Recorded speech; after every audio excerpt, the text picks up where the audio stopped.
Martin, as we look ahead to this big weekend, of course, we've been talking about it. It's a huge game, Manchester City against Newcastle, and it's only the second weekend in. I look forward to going to it. But already, even 2 weeks into the new season, and straight back, of course, from Athens, where they won the Super Cup the other night against Seville, Pep Guardiola has been bemoaning the Premier League schedule. Have a listen.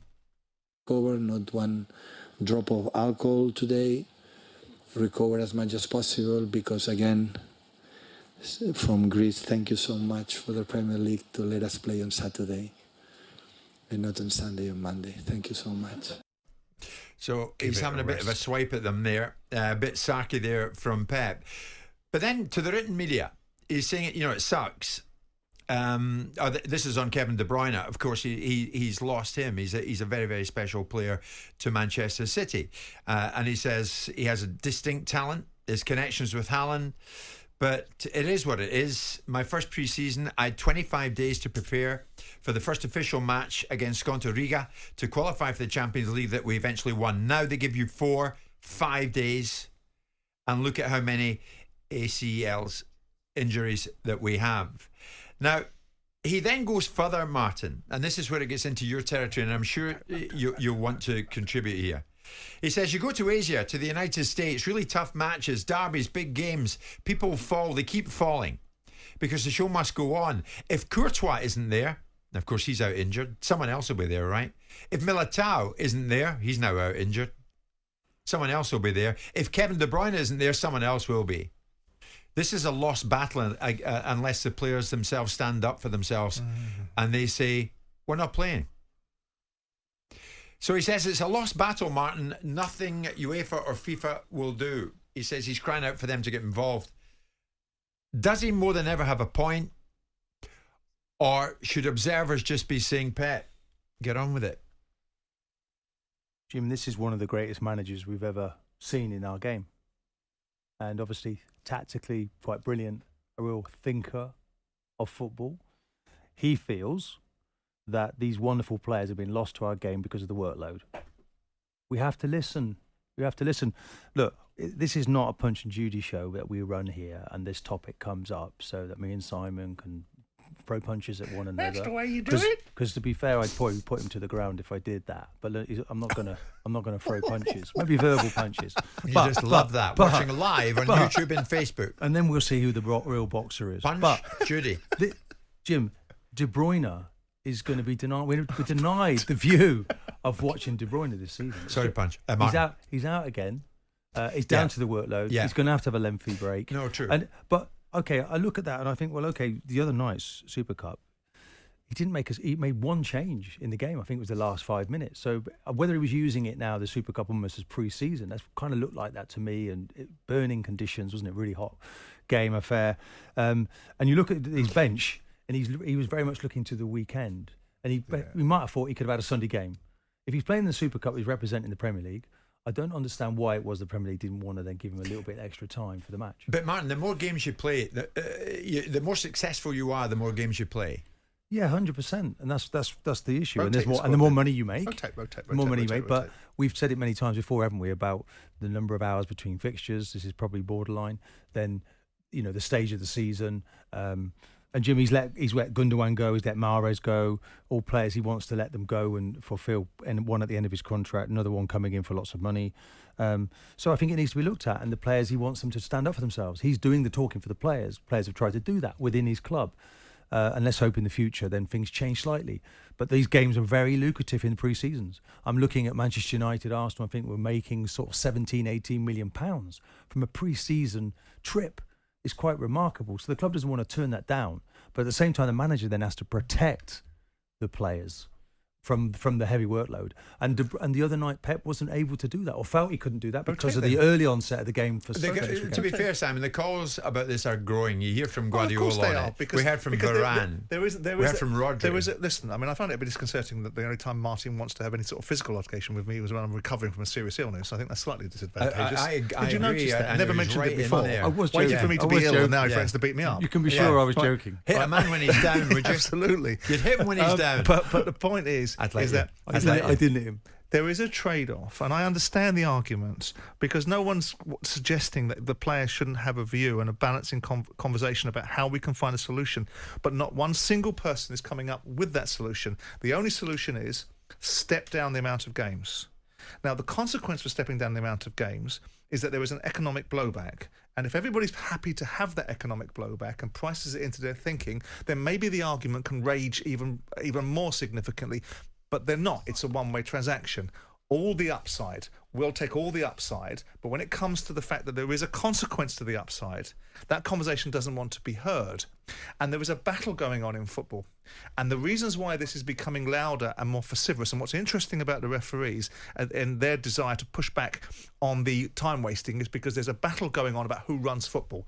The players now are beginning to believe that they run football, that they ultimate control of football, rather than be the protagonists and beneficiaries of the outcomes and the star and the talent. There is this battle raging now about who runs football. No, but hang on, Simon. FIFA and UEFA run football, but they don't want a reduction in games because they don't want money to drop either. And the reason for that is what? Because the nature of the game and the economics of the game and the scale of the game have reached such a point that there is a need to generate as much revenue as they possibly can for all the different facets. Now, the FIFA stuff, I'm not in the camp of wanting World Cups every 2 years, unlike his cult leader. I'm not in the ideal that there should be FIFA World Cup Championships that need to have more games for the FIFA World Cup Championships. I think there should be international football alone. But when we're talking about domestic football, put aside the international framework and look at the domestic football. The players are not interested in telling you what they will do. They're only interested in telling you what they won't do. They want a seat at the table, not because they want to provide a solution. They want to tell you that they don't want to play in these games, whilst taking all the benefit of the economic returns that these games bring and football brings. Now, if there's a discussion to be had, which is ultimately we're going to cut our cloth accordingly, the ship has sailed, they're not going to. And the reasons why I make the slightly long-winded point, because the game is beginning to look at things in a certain way and look at the reality of what's going on. We're seeing players be going over to Saudi and people suggesting that players are going to be the reasons why the Saudi League is going to be successful or unsuccessful. And this battle is raging about who and how football needs to be run. If they don't like it, I tell you what, have the balls then. I double dog dare you. Go out with FIFA Pro and go out and strike. See how you get on. If it's that bad and you really believe that you're the victims of this awful situation where you're being put under undue pressure and you're being pushed to a level, but you won't, because you've got such a wonderful opportunity from the business of sports that the consequence of it is tragically managers have got to rotate. So you're asking for strike. You're not asking you're not asking for consultation. You're asking for strike. But people don't want consultation. No, the players do. That's what you're missing. The players don't want consultation. They want to go into a room. They want to be consulted at the very least. No, they want to go in a room via their agent, via their unions, because they're not going to go in. You're not going to wheel in hundreds of players, are you? You're going to wheel in their representation, which is going to be those ghastly Herberts at FIFA Pro or those useless buggers at PFA. And we all know what their position is because they've made it clear. We don't want this. We'll take all of the upsides. We'll take none of the downsides. So they only want to go in a room and tell people, we don't need to hear that. We all know that you don't want it. How do you know that if you don't ask the players into the room? They've not asked the players into consultation. The unions have already said it. Martin, to finish this, looking at it realistically, is it a matter of time, do you think we'll have a high-profile player in the Premier League saying, do you know what, I'm not playing on Saturday? I don't think you can do that, Jim. Yeah, they can. You can't. Because these are the noises they're making. You let your fans down. You let your colleagues down. I think all they're asking for the fixture list to be altered. This is another call to arms from Pep, isn't it? He's saying to the Premier League, look, we're coming back from playing this game in the Super League or the Super Cup game. Yeah. Could we please have had another 24 hours? And no one's listening. But the reason is why. No, everyone's listening. Because they needed to prepare, don't they? They want to protect. They're proud winners of the Premier League, and they now feel they've got one of the most difficult games of the season. So your version of listening is acquiescing, yes? So I've listened, I've heard you, but no. Right? Unless you listen and act, right? And ultimately there must be a reason why they're acting or not acting in this instance. It's not because they just want to cock a schnook at Pep or they want to put a thumb in his eye. There must be a really good reason, and I suspect it's probably to do with broadcast revenues. I suspect it's probably to do with broadcasters. If you don't like the broadcasters, well, I'm sorry, they're the guys that have put football in the position that it's in. And I do find it, not because I want to be on the other side of the argument with you, and as you quite rightly say, have a Punch and Judy show, But the bottom line is that it does make me laugh when I listen to people like Bernardo Silva that sit there with all the benefits of football. If you'd have asked them 10 years ago, I'll tell you what I'm going to give you. I'm going to give you £10 million a year, but you're going to have to play a lot more games. What would you do? He'd have pulled your arm off at the shoulder. Now we've got a narrative which is basically empower the players. A player's opinion needs to be brought to the table. And ultimately, you want to blame the players, don't you? At every junction. Well, because they're the ones that are complaining. So we're talking about the players. I use an example, Bernardo Silva. Yeah, but I'll blame the managers. You talked about the rules of the game that's getting changed, and you were saying, well, it's the players. They're trying to control the game. They are. Yeah? No.